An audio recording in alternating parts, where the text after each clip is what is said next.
David Daines, a former district agronomist with the Department of Agriculture at Maitland, and his partner Warren Turner have invested at least $40,000 in this crop of aloe vera, and they're already finding success in selling the plants fresh and as processed products from their East Maitland shop. The leaf, which can retail for up to $5, contains the medicinal gel, rich in minerals, enzymes and vitamins, especially vitamin B12. At $5 a leaf, cultivating a crop of aloe vera, which is a member of the lily family, can be very profitable. But David Daines warns good marketing is essential to obtain a profit from the operation. Is there a viable market for aloe vera? Yes, particularly in the fresh market at this particular point in time. That's what we're aiming for the fresh market. But of course there's a very, very big market for processed aloe vera. And most of that comes from America, but we believe that we can get into that in time, and so we'll be looking into that processed market as well. Now, what are some of the medicinal benefits of aloe vera? I suppose the most important thing, or the most frequent, is the cuts and the burns, the skin cancers that people can get relief from. Quite remarkable. Then arthritics, they get a lot of relief from drinking aloe vera and also applying it to their affected joints. And then to the skin diseases, dermatitis, eczema, psoriasis, shingles, things like that. It's quite incredible.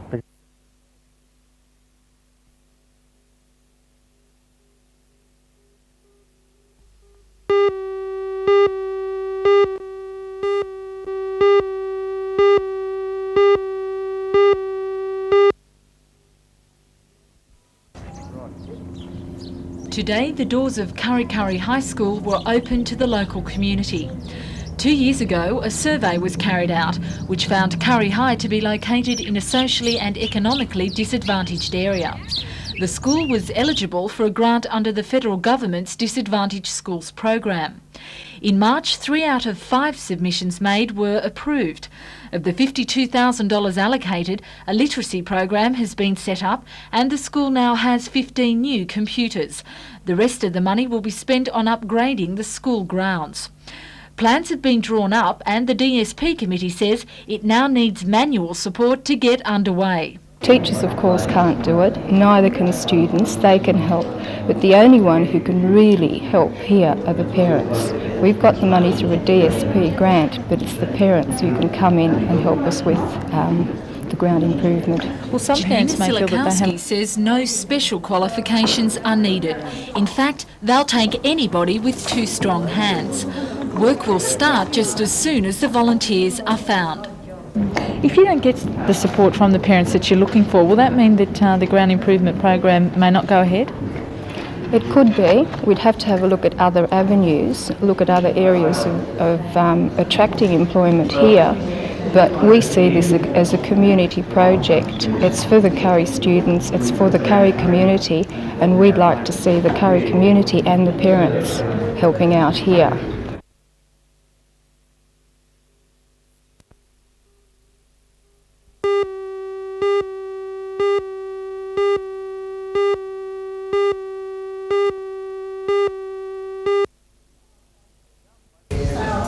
The Town Planning Department of the Newcastle City Council Administration has prepared the detailed study, which takes in Wickham, Tighes Hill, Islington and Maryville. The administration says it hopes the study will stimulate public discussion on the future land use and zoning of the area.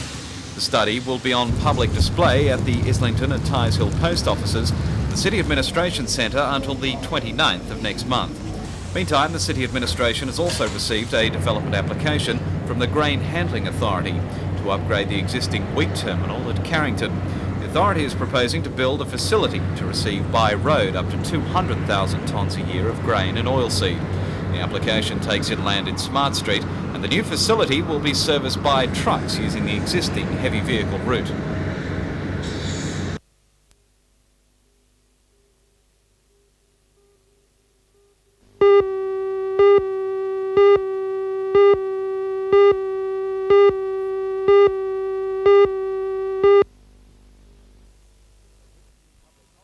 The region's public hospital purse will exceed $228 million for the next 12 months. Detailed budgets for each hospital were available from the Health Department today, with no surprises in general funding. However, additional funding for special programs has been approved. and this accounts for more than $2 million. The budget for Royal Newcastle Hospital allows for extra funding specifically for the cardiac catheterisation lab. The funding will be used for staffing and for annual running costs. That lab should be operational by March next year. The region's biggest winner is the oncology unit at the Mater Hospital at Waratah. The government has approved specific funding for a palliative care program for terminal cancer patients. Inpatient medical care will also get the green light. The Mater Hospital, for example, has had additional funding for its oncology services. The 3 arms that are being developed this year, the palliative care service, the villa services related to those who come for radiotherapy and need accommodation on site. It's of some interest, of course, that the telephone monies will be funding the construction of the villa units, but the Department of Health will be funding the staffing of those. And as well, there is, however, a catch with all the good news. Hospitals can spend only a quarter of their allocated funds because from October the new area board takes over. The net result is that we'll be advising the hospitals to spend no more than a quarter of that allocation up till the time that the board comes into place, and allow the board to make decisions about the best provision of services from there on.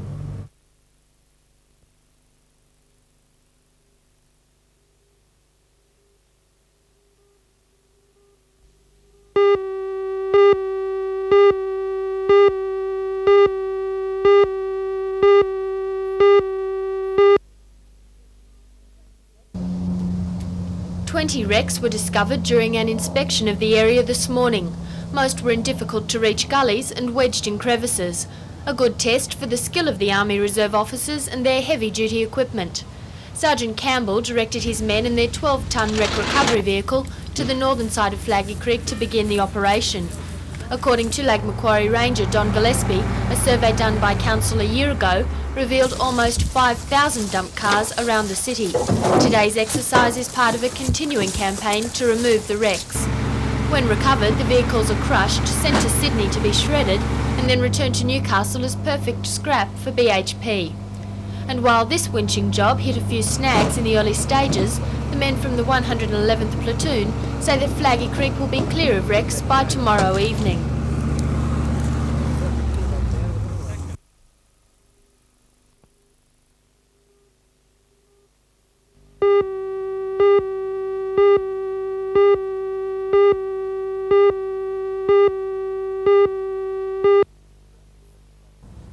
The Australian Democrats' Lord Mayoral candidate Steve Jeffries says both he and his running mate Graham Parsons will be elected to the council next month. Their policy includes greater care for children, youth and the elderly, and more community access to council. We'll be concentrating heavily on child daycare centres, the youth of our community, and also looking after the interests of our elderly citizens. Do you think the interests of those groups have been ignored in the past? I think previous councils have ignored them, and we propose to change that. With a call for referendums, the Democrats seem to be putting a lot of emphasis on the need for more public participation. Is that right? That's correct. What this election is about is local government, not state or federal, but local, and we must have involvement from the local community.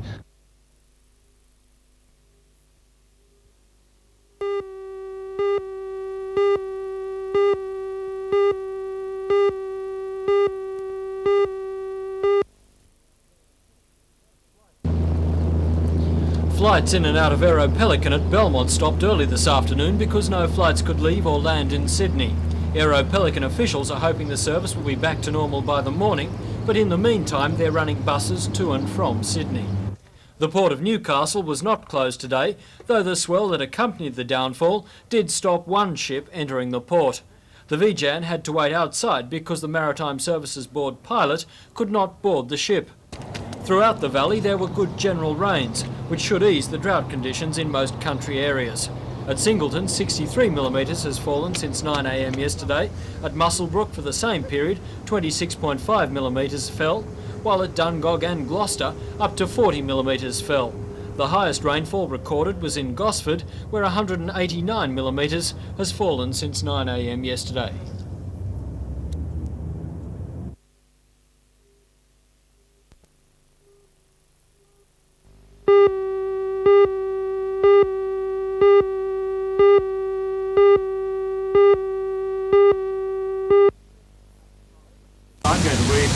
They were depicted in chalk shadows drawn on the pavement of Civic Park. The ceremony was organised by the People for Nuclear Disarmament, which strives for the elimination of all things nuclear. A future Messages of without peace a were read world. to the gathering by people from all walks of life.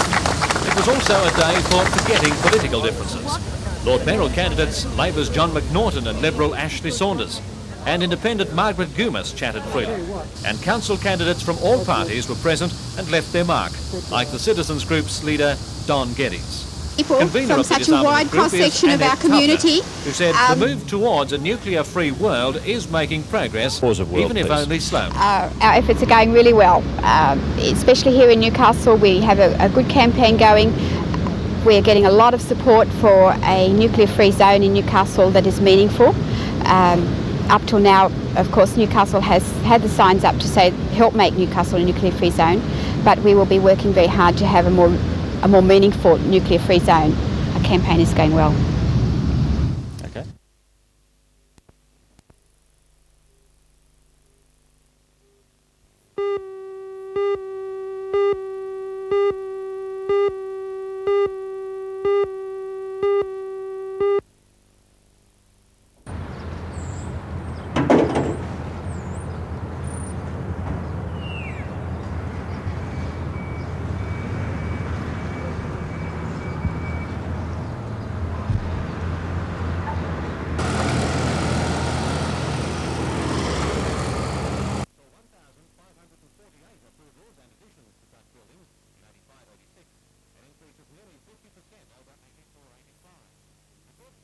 Interested in the Hunter. But the same thing is happening in Gosford, as you can see. Because if figures are taken from building approvals, from information from local government councils, and they indicate that over the last 12 months in the Hunter there's been a 20% increase in the number of approvals by councils for new commercial and industrial buildings. Well, just how wide-ranging is that? What do you mean by commercial and industrial? Well, it covers things such as shopping centres, office blocks, tourist accommodation, accommodation for the aged, tourist accommodation like motels and restaurants and convention centres. Are we alone here, or is this part of a national trend? No, it is a reflection of a trend that's occurring throughout Australia. But of course it's very, very nice that it's actually happening in the Hunter too.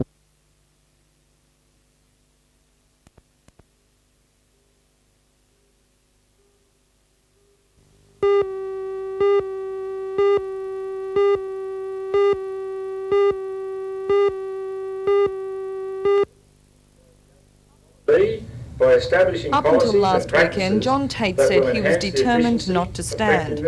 As a sacked alderman and disillusioned member of the Citizens Group, he said he'd had enough of local government.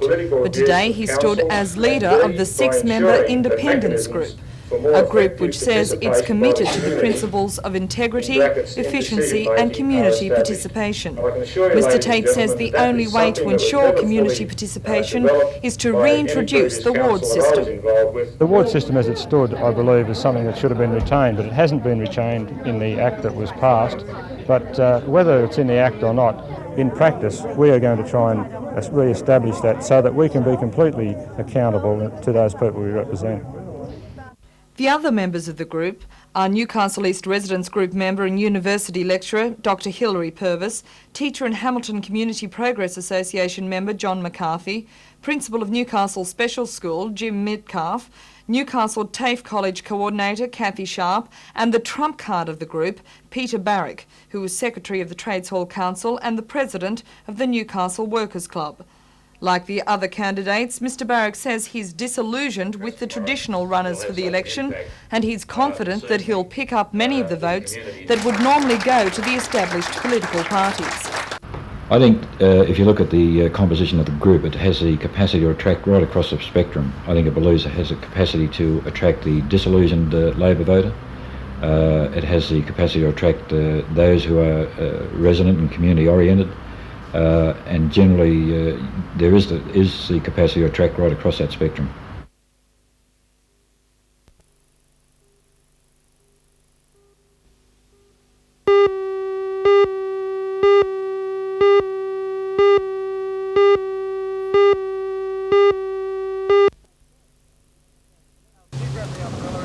Outside the rounds of the Australian Rally Championship, the Asanda Finance 2GO Rally is one of the top events on the rallying calendar in this country. This year, for the second time, it is for Group A or manufacturer modified vehicles only, pulling it in line with the major rallies worldwide. As in the past, the event has attracted the cream of Australia's rally drivers, along with teams from Japan and New Zealand. The route has always been a tough one, but this year, with the extremely wet week, there has been some rerouting and the remaining sections are nothing short of treacherous. The conditions will play a major factor in this year's event. The cars are the best cars that we could actually get for the event. All the leading competitors are here. We've got two very good international competitors from the Japanese drivers. It should be interesting to see the difference between front-wheel drive to rear-wheel drive versus four-wheel drive.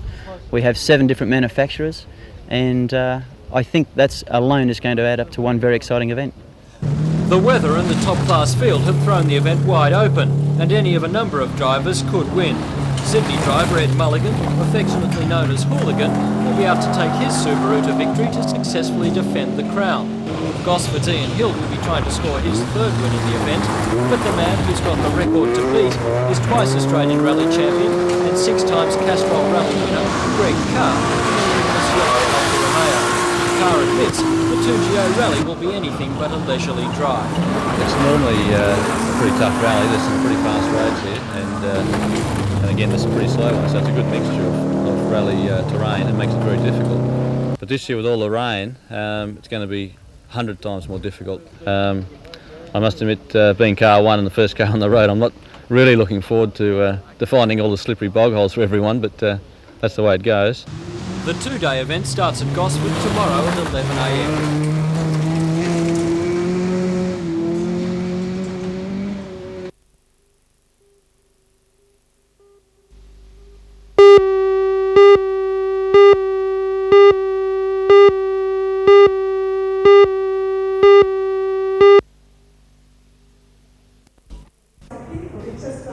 Mr Barrack was commenting on issues raised by Mr Justice Mackin in his keynote address to the conference last night. The theme of the conference, which concluded today, was Us and Them. Mr Barrack said this tag was applicable to the Newcastle branch of the Plumbers and Gas Fitters Union and their national membership, who've just voted to seek wage increases of up to $70 a week outside of the Prices and Incomes Accord. Despite the government and ACTU's strong defence of the accord over the last few days, Mr Barrack said its future does not look assured. I think it's on very shaky grounds just at present, and there's severe problems with it. I think if the government pursues discounting at the next wage case, then the Price and Incomes Accord really could fall apart. Despite its shortcomings, Newcastle Trades Hall Council will continue to support the accord. We believe that the alternative is not a good option, and so that in terms of equitable distribution of the nation's wealth, that the accord offers the best for us.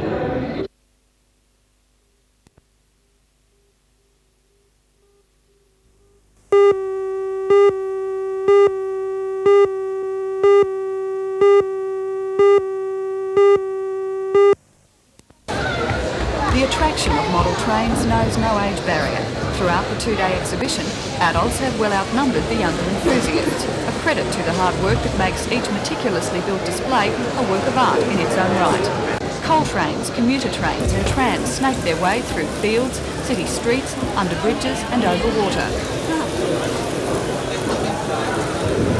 Jerry Hopkins based his Franklin County design on the New England rail and townscapes of America.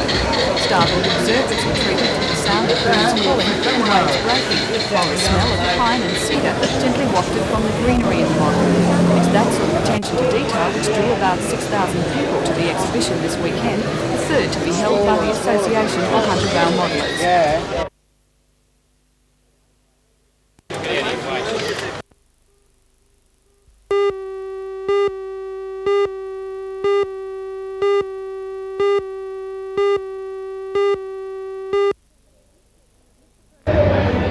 Premier, are you threatening the people of Newcastle by saying that they perhaps won't get a better deal if they don't vote in the Labor Council? I think the situation is this, that the Labor government is obviously in a better position to deal with issues in Newcastle if we have a cooperative city council. And I've always found that if you're dealing with members of the Labor Party in local government situations that that cooperation exists. That's in effect what I've said here today. Will you give the same cooperation if it's, say, Citizens Group or Independence Council? Well, I've often found it difficult in dealing with some of these groups because they're looking for confrontation, and I think basically that's the message that I've given here today.